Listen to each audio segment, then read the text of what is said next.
So hello guys, very good evening to all. तो आज मैं एक इम्पॉर्टेंट टॉपिक के बारे में बात करने वाला हूँ। वो इम्पॉर्टेंट टॉपिक आपका केवीएस स्पेशल एजुकेटर के लिए और डी ट्रिपल एस भी स्पेशल एजुकेटर के लिए, ये दोनों के लिए है आपका। इससे जो है आगे क्वेश्चंस बनने की उम्मीद है और मोस्ट प्रोबेबली क्वेश्चंस बनेंगे भी। तो ये जो है सनबर्ग डिक्लेरेशन है, ठीक है, और ये आपका इंपॉर्टेंट टॉपिक है जो आपकी जो अपकमिंग एग्जाम है, एमसीडी की जो वैकेंसीज आ रही हैं, और आगे जो डायरेक्टर ऑफ एजुकेशन की स्पेशल एजुकेटर की वैकेंसी आएगी और जो केवीएस की वैकेंसी आएगी, उनके लिए जो है ये मोस्ट इंपॉर्टेंट टॉपिक है।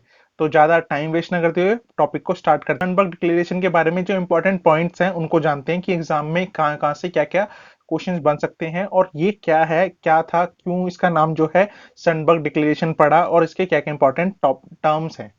ठीक है, तो पहला जो है इंपॉर्टेंट पॉइंट क्या है? The world conference on actions and strategies for education, prevention and integration. तो जो वर्ल्ड कॉन्फ्रेंस थी, ठीक है, ऑर्गेनाइज्ड बाय जो स्पेनिश गवर्नमेंट करा रही थी इन कोऑपरेशन विद यूनेस्को, यूनेस्को के कोऑपरेशन के साथ। तो वो कहाँ पे हेल्ड हो रही थी? And held in Torremolinos, Malaga, Spain, from 2 to 7 November 1981।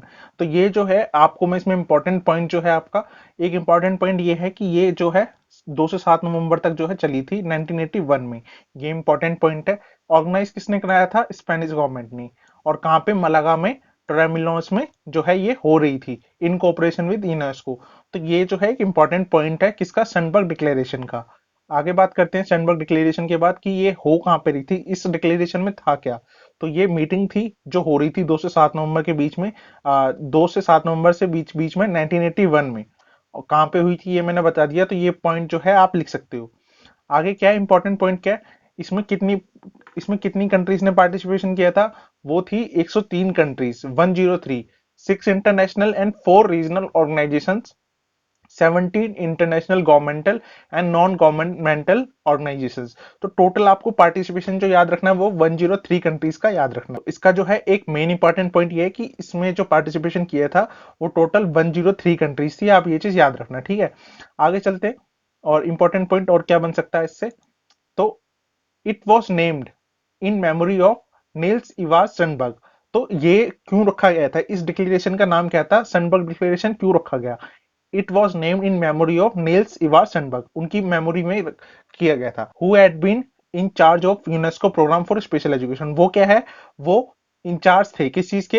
UNESCO programme का, यूनेस्को का जो प्रोग्राम था स्पेशल एजुकेशन का, उसके इंचार्ज थे।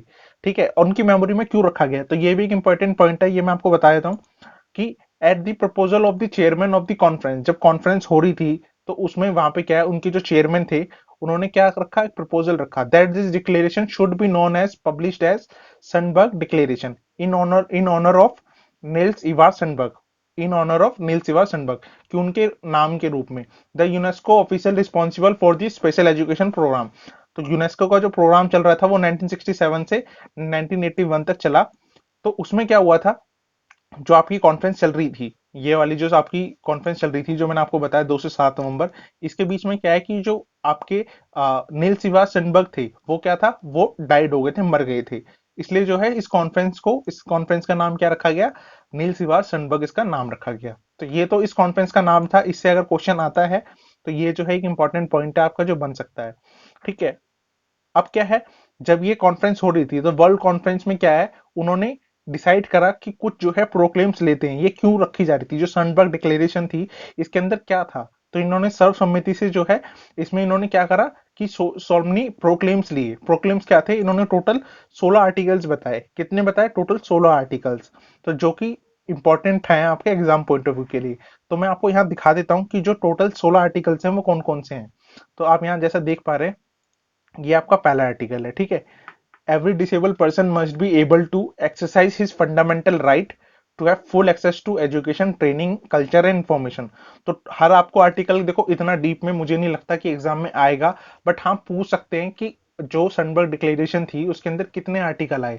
ये क्वेश्चन आपसे पुट अप हो सकता है। और अगर ज्यादा डीप में क्वेश्चन पूछेंगे तो आपसे ये पूछ लेंगे हर आर्टिकल के बारे में कि इस आर्टिकल में क्या है।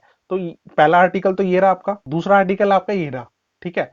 तीसरा आर्टिकल आपका जो है, यहाँ पे आप जैसा देख पा रहे हैं, ये रहा आपका तीसरा आर्टिकल।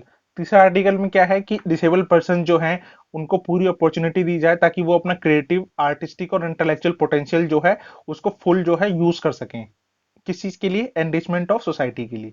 तो ये चौथा आर्टिकल है। ऐसी पांचवा है आपका, जो भी बच्चे आपका पढ़ना चाहते हैं, लिखना चाहते हैं, ये जो लिखे हुए हैं डिक्लेरेशन के अंदर, ये मैं आपको वो बता रहा हूँ, अपने आप से नहीं बता रहा। ये आर्टिकल 6 है, ये 7 है, ये आपका आर्टिकल 8 है, ये आर्टिकल 9 है, ये आपका आर्टिकल 10 है, ये आपका आर्टिकल 11 है, ये आपका आर्टिकल 12 है, ये 13 है, ये 14 है, ये 15 है और ये 16 है।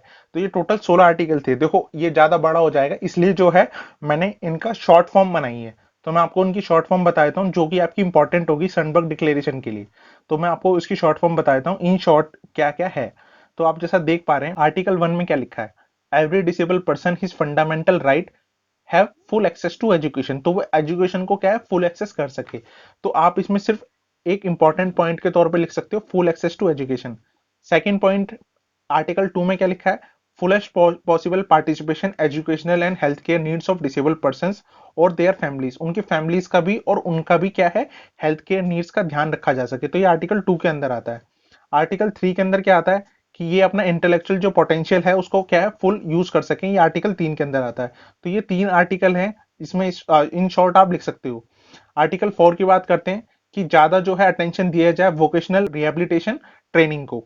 तो इसमें क्या है, ये इंपॉर्टेंट पॉइंट आपका हो सकता है। ये मैंने आपको जो अभी आर्टिकल बताए हैं उनका ही मैंने शॉर्ट फॉर्म लिखा है। आर्टिकल 5 में क्या दे रखा है कि all person with handicaps communication problems must have access to educational cultural and information program adapted to their specific need. तो वो जितनी भी प्रोग्राम्स होते हैं या फिर जो भी उनकी कम्युनिकेशन प्रॉब्लम है हैंडीकैप्स की, एजुकेशनल हो या कल्चरल हो, वो जो प्रोग्राम्स हैं उनकी स्पेसिफिक नीड्स के अकॉर्डिंग क्या होनी चाहिए, अडेप्टेड होनी चाहिए। आर्टिकल 6 है इंटीग्रेटिंग करना डिसेबल पर्सन को हर चीज में, हर एक्सपेक्ट में। आर्टिकल 7 है early detection and appropriate treatment. तो ये आप इंपॉर्टेंट पॉइंट लिख सकते हो, जो कि आपके इंपॉर्टेंट है, आपके अच्छे नोट्स भी बनेंगे। आर्टिकल 8 में क्या दे रखा है, फैमिली का participation in the education training rehabilitation and development of all disable person must be increase. ठीक है। आर्टिकल 9 में क्या दे रखा है, professional responsible for educational cultural and information program. जो भी प्रोफेशनल हैं वो क्या है, रिस्पॉन्सिबल हैं किस चीज के, एजुकेशनल जो प्रोग्राम होते हैं, कल्चरल प्रोग्राम होते हैं, कि ताकि वो जो उनके नीड्स के अकॉर्डिंग जो है बने हों डिसेबल पर्सन के। आर्टिकल 10 में क्या दे रखा है कि training of media staff must include corresponding to the needs and interest of disable person. जो जो ट्रेनिंग है मीडिया स्टाफ की, वो उसी तरीके से जो है आपकी होनी चाहिए। आर्टिकल 11 में क्या दे रखा है, facilities and equipment necessary for the education and training.